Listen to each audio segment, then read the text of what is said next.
Happy Monday. Welcome into Sports with Balls. I'm your host, Jeff Michael. Wow, what a weekend we had in sports. Man, I love it. I love it. Talked about it last week. It's one of the best times of the year, especially being in this business.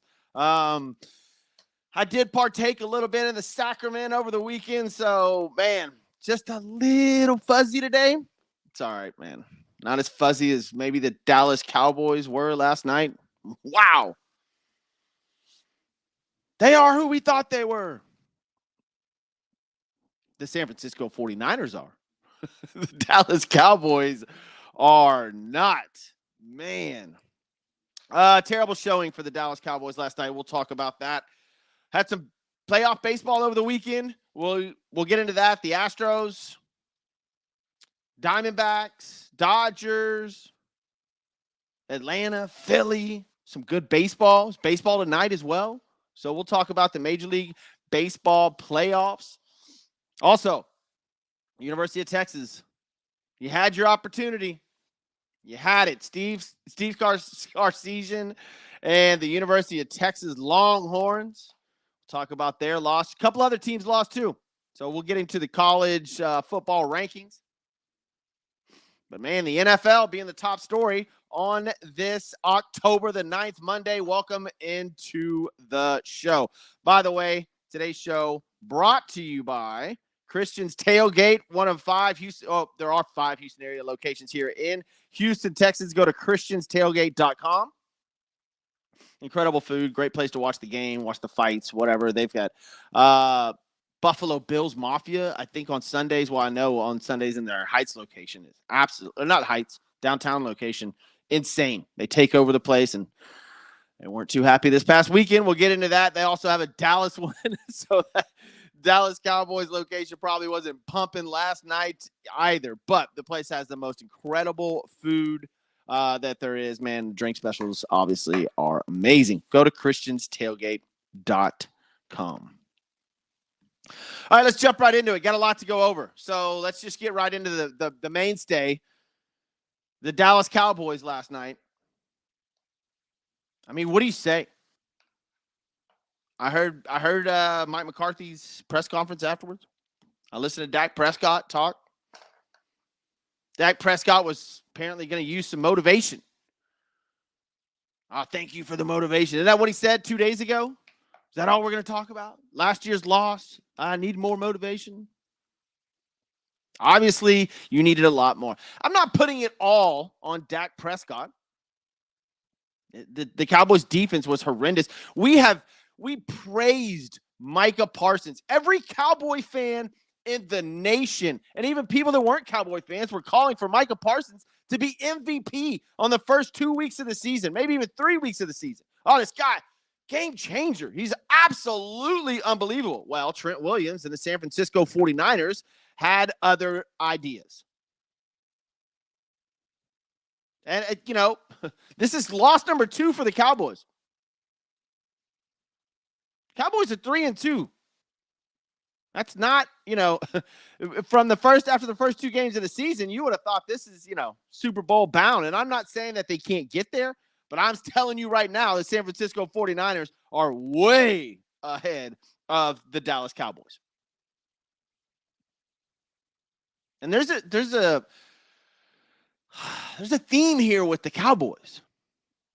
And it's on the offense. And who does the offense start with? That quarterback, Dak Prescott. 14 of 24, 153 yards, and 3 interceptions. That's not going to do it, folks. I'm not putting it all on Dak, but when you're the leader of the Dallas Cowboys, you got to take a little bit more responsibility. You got to do better. That's a bad performance all around. Defense, offense, special teams. The Dallas Cowboys, they were terrible. Absolutely terrible. San Francisco, like on the flip side of that, San Francisco was so freaking good.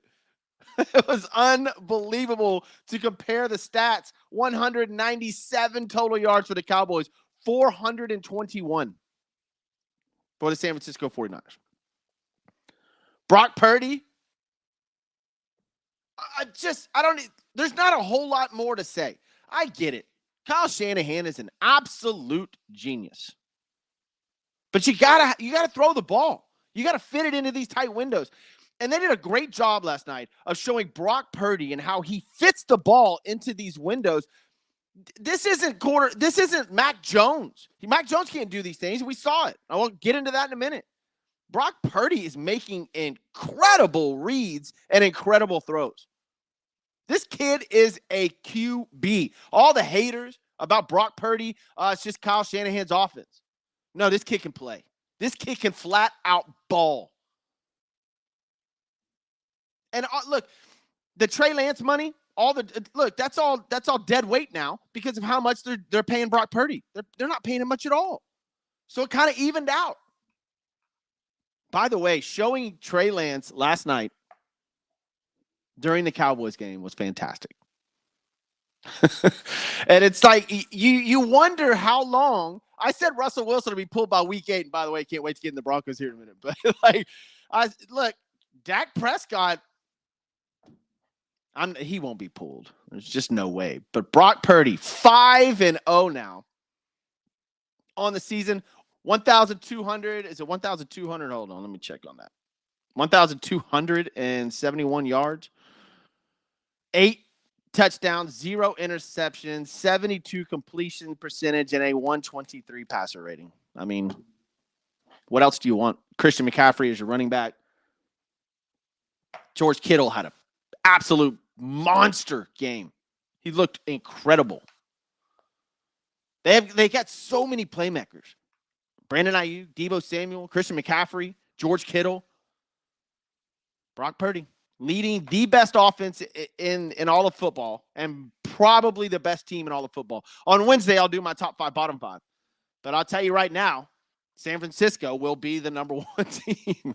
They look good. I said at the beginning of the season, it's probably going to be San Francisco and Philadelphia.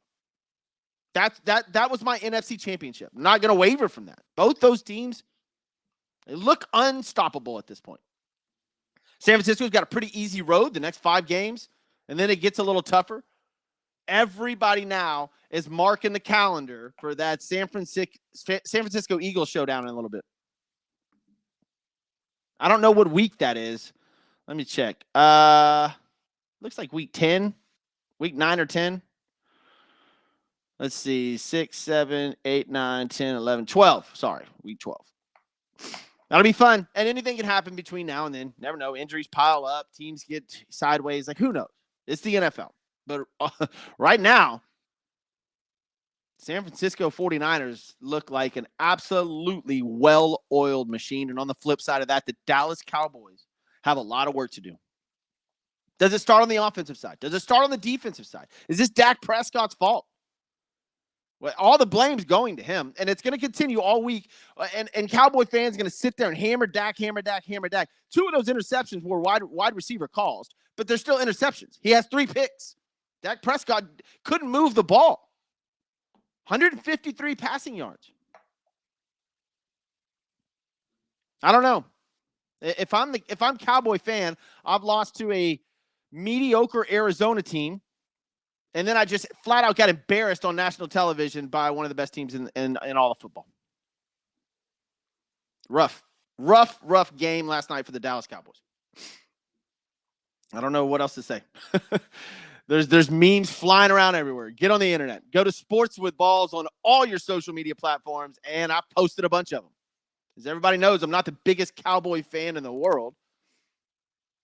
Dak Prescott also has a $60 million cap hit in 2024. Just FYI. I don't think they're moving on from Dak. It's just one game. But this is an absolutely repetitive situation that the Cowboys have. The theme is the same. Dak Prescott just underperforms in huge games. Mike McCarthy's fault, defense fault. I don't know. But I know the Cowboys, That's not a good loss. That is a bad loss for the Dallas Cowboys last night. All right, moving on. Let's go through some of these scores. Yesterday morning, Jaguars and the Bills. Bills were looking great, looking good. Jaguars were not looking that good. We didn't know where this team was. Travis Etienne had a day. Jaguars beat the Bills 25-20. They moved to 3-2, and the Bills fall to 3-2. Houston Texans, who we had all this praise of C.J. Stroud, mustered up 4 field goals through the first 3.5 quarters, and then finally took the lead with a minute and a half or a minute and 50 to go in the fourth quarter. Too much time. Younghoe Koo nails a walk-off field goal, and the Falcons move to 3-2. Texans fall to 2-3. Falcons are 3-0 at home. They are a really tough, hard out at home. Panthers and Lions. Panthers, look, 0-5, 0-3 on the road. Just not a good football team right now. Bryce Young's got a lot of work to do. And the Detroit Lions, I give you props, 42 points. They look good. Laporte, that tight end, woo, where'd he come from? Jared Goff looking pretty good. The Lions look good.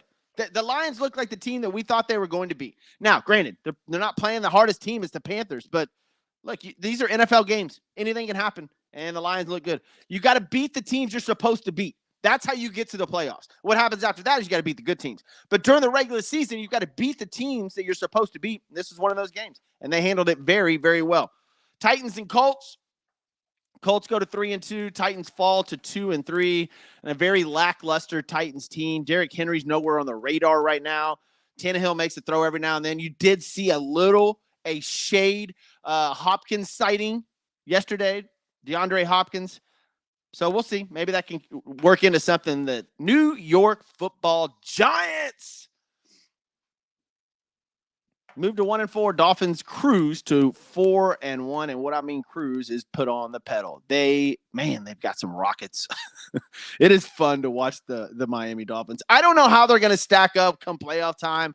We'll see how the season goes. We hope Tua can stay upright, and you hope all these guys can stay healthy because it's fun to watch. I don't know if their defense is that great because at this point it's like you just got to outscore them and keep up with them. But man, the Dolphins, they're just so much fun to watch. 4-1 on the season. Speaking of the Dolphins, we know that the team celebrates what is it, 76 Dolphins? I forget which one it is. The undefeated Dolphins. We know they celebrate. Do you think that they are saying, oh, crap, with the Philadelphia Eagles and the San Francisco 49ers? Both of the only undefeated teams left in the NFL. As the weeks get closer, and we'll see, but I would be worried about that San Francisco 49er team. The Saints and the Patriots. Here's a game that I would love to take the entire show talking about. New Orleans Saints, they're not going to play a good quarterback this season. I think there's one good QB, and I mean top-tier QB, on their entire schedule. They absolutely blew the doors off of a very ugly-looking New England Patriot team. You can sit here and talk about the Cowboys all you want. Bill Belichick has got major problems in New England. And at this point, we talk about tanking because of this year's draft and all the quarterbacks that are coming up. Whoa, the Patriots? Are you moving on? And I'm not going against Mac. I'm not. Mac Jones, he's had good years, and but how long are you going to have that leash? How long is Mac Jones's leash? He's been pulled 2 games in a row in the fourth quarter. And Bill Belichick will tell you, it's just it got out of hand and didn't want to, I don't do the best Bill Belichick impression, but time to put in Bailey Zappi. I don't know. Go the Brock Purdy route and put in another quarterback and see what happens. Because right now, nothing is working. 34-0. Saints move to 3-2. Patriots move to 1-4. If I'm the Patriots and I'm a New England Patriot fan, I realize you've had some unbelievable years and maybe you're deserving of a few bad years. But it's time to make a quarterback change. Mac Jones benched 2 games in a row. They've been blown away. And what I mean blown away is by 2 30-plus point losses in a row. It's just ugly, ugly football. And I don't know. Look, he doesn't have any weapons. That's true, too. Mac Jones has no weapons. There's nobody surrounding him that he can throw the ball to or even get the ball down the field, get 6 yards on a first down. He can't run the ball. 34-0. Patriots are 1-4, and maybe time to start thinking about what's coming up next season. You're going to have to put together some serious victories and make a hell of a run to try to work in the playoffs. Or put in Bailey Zappi, see how it works, take your losses, and go get a great draft pick. Kevin Anthony chiming in. What's up, Kevin? Good morning to you. And good morning to everybody out there listening. Appreciate you tuning in to myself, Jeff Michael, on Sports with Balls. Going to have some special guests coming up later on this week. Go to Sports with Balls on all your social media platforms and or podcast arenas. For all the shows, I'll be here all week, 9 a.m. Central Time. Kevin Anthony says, go Cowboys, 27 years and the same dominator until the Cowboys get a true GM, a young coach, and you will have, and you leave them alone. We will continue to be less than average. Dak is trash. That's coming from a massive Cowboys fan. That loss hurt. Brutal. Bad night for, and like you got Cowboy fans drinking all day, watching football, getting super excited for the game, all fired up. Comes 7:20 or 8:20 Eastern time. They are kickoff, and man, the garage is all set up. The lights are going. TV's on full blast. The neighbors are already pissed off. And then that happened. Whew. Brutal night. Could have been a turning moment for the Cowboys and their franchise. You go in there, you go into San Francisco and win a great game. Dak Prescott, I don't know, throws for 300 and 2 touchdowns, maybe 3 touchdowns. Wow, Cowboys come out of that game and the whole nation's looking like, this is going to be fun. Nope. Now it's Dak is trash. Cowboys are done. It's a terrible team. It's tough, man. The NFL. Ravens and Steelers. That was an absolute hard game to watch. Steelers ended up pulling out a victory in the fourth quarter. Wildly non-entertaining game. The Eagles go into LA and beat the Rams. Eagles are just good. Just a good football team. So I say this all the time. They're like the San Antonio Spurs in the 90s. It's not the most entertaining thing in the world, but they just win. They just win 23-14. And the Rams are a good team. Cooper Kupp, incredible comeback game. It was they're going to be tough. The Rams are going to be a tough team. I like the Rams. The Eagles are just better. 23-14. Bengals, Joe Burrow, finally coming out of his shell. Says he's getting healthy, and he looked absolutely healthy. Jamar Chase, record-setting day. Joe Burrow, 36 of 46, 317, 3 touchdowns, 1 pick. Jamar Chase, a franchise record 15 receptions, 192, and 3 TDs. 19 targets. Boy, if your fantasy football if you had him, good job. Jamar Chase and Joe Burrow finally went off against the Cardinals. Cardinals are an all right team. They're not great. They're barely good, but they're good enough to be in the NFL and beat the Dallas Cowboys. I'll tell you that. And the Bengals just handed it to them 34-12. It was good to see Joe Burrow. Like it's good for the league to have Joe Burrow battling it out and playing well because it was ugly football for a while. But they moved to 2-3. Cardinals fall to 1-4. Jets and Broncos. Here we go. Here we effing go. How long is this show going to go on? How long is this S show in Denver going to continue? I've said this since day one about Russell Wilson. It's over, folks. It's been over. All of y'all that were Broncos fans, and I'm sort of a Bronco fan. I like the Broncos. I've lived there. My brother lived there for a long time. I've been to Broncos games. This is a bad football team. And it's bad coached. It's got a bad quarterback. I don't even know. I'm not going to give you a positive coming out of this. Like, oh, McLaughlin looked good. Man, come on. It's a bad look for the Broncos. They're 1-4. Oh, listen to this. 0-3 at home. You can't do that. You're 5 games in, and you're 0-3 in your home stadium. It's not like you're in a rebuild. They're about to be.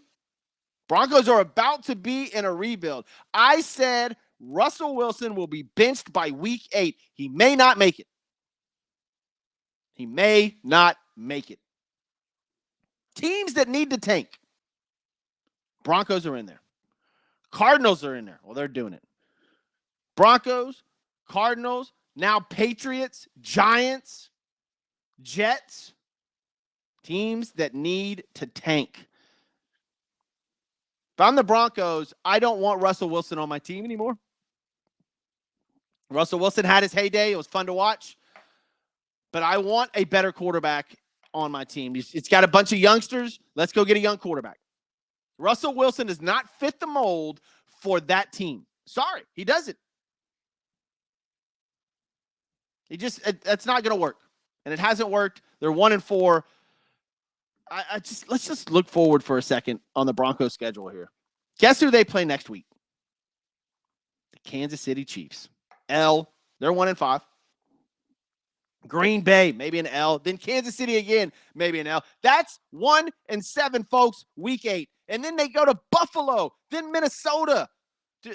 Goodbye. The Broncos are done.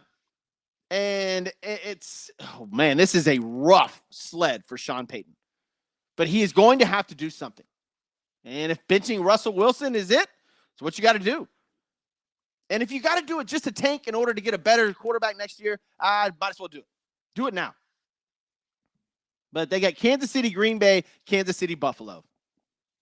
At best, they're going 1-3 out of those 4. At best. Broncos are in major, major trouble. It is what it is, Bronco fans. Sorry. Russell Wilson, Sean Payton, you had all your dreams. Oof. Steve Reefer, it's going to be hard to out-tank the Panthers.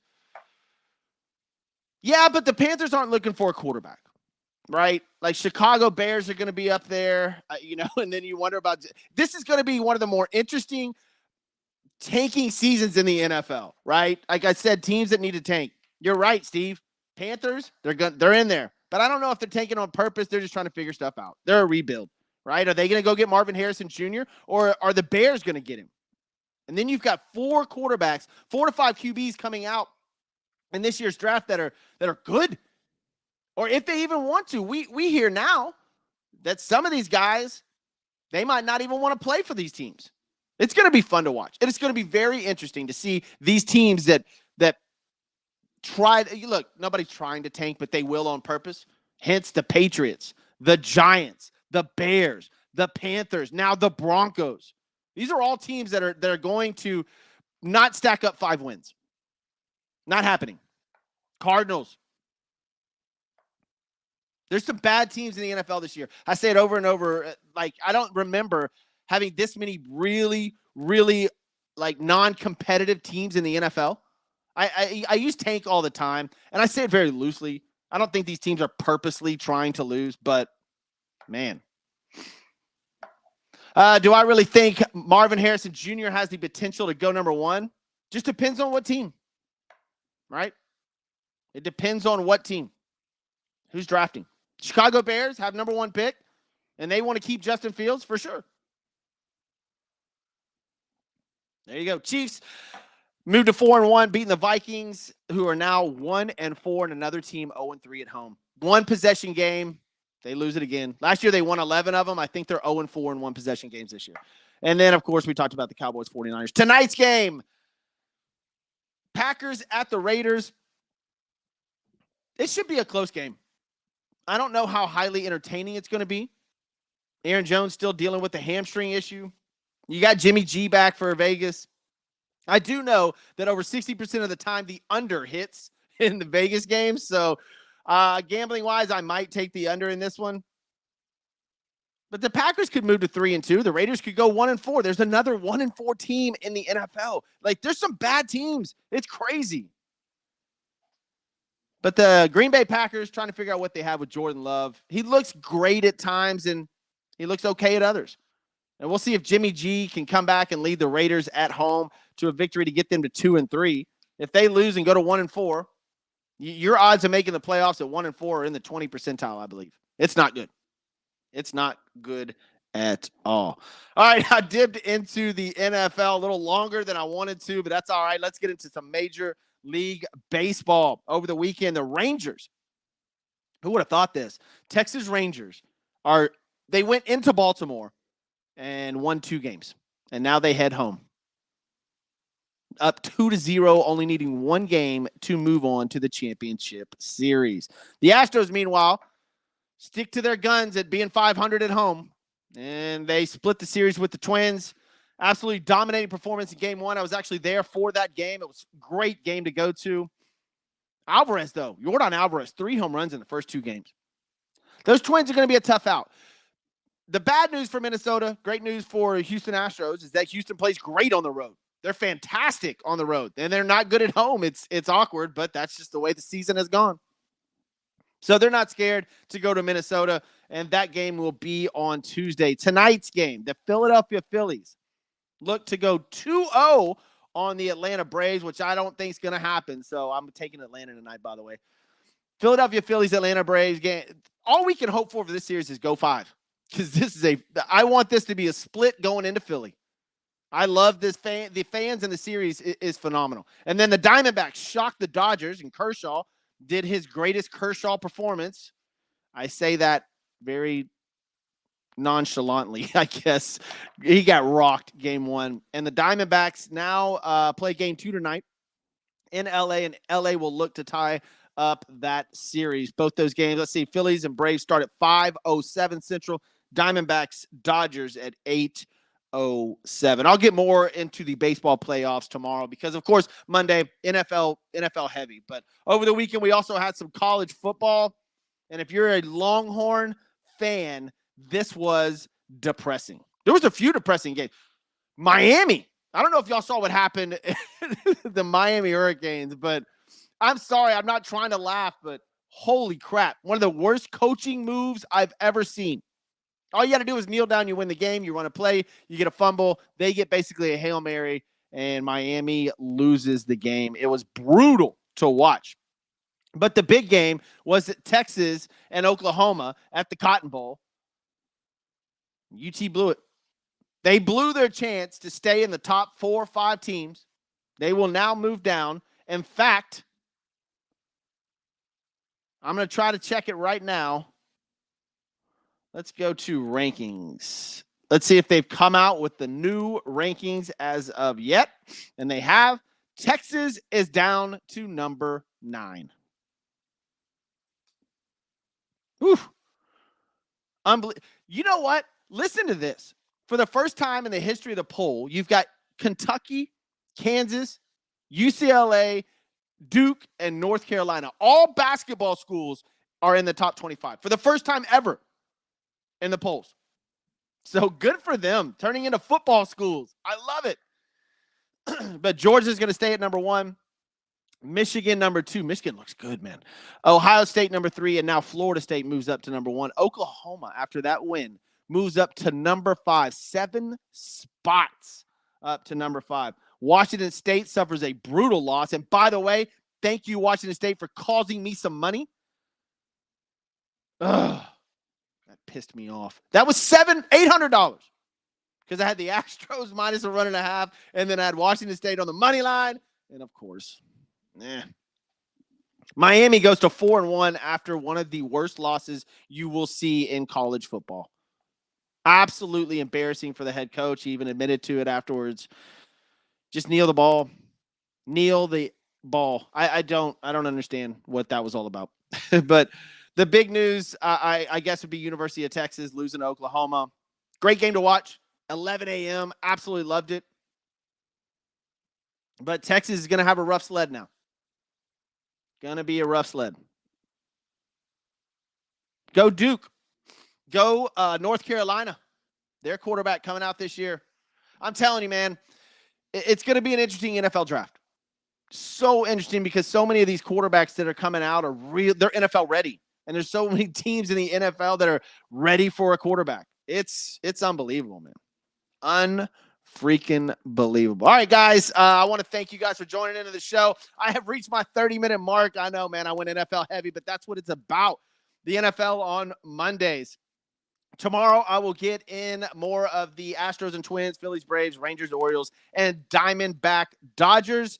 And we'll get into some other stuff. But today is October the 9th, National Kick Butt Day. So get out there and kick some butt. I'm Jeff Michael. This is Sports with Balls. I'll see you tomorrow.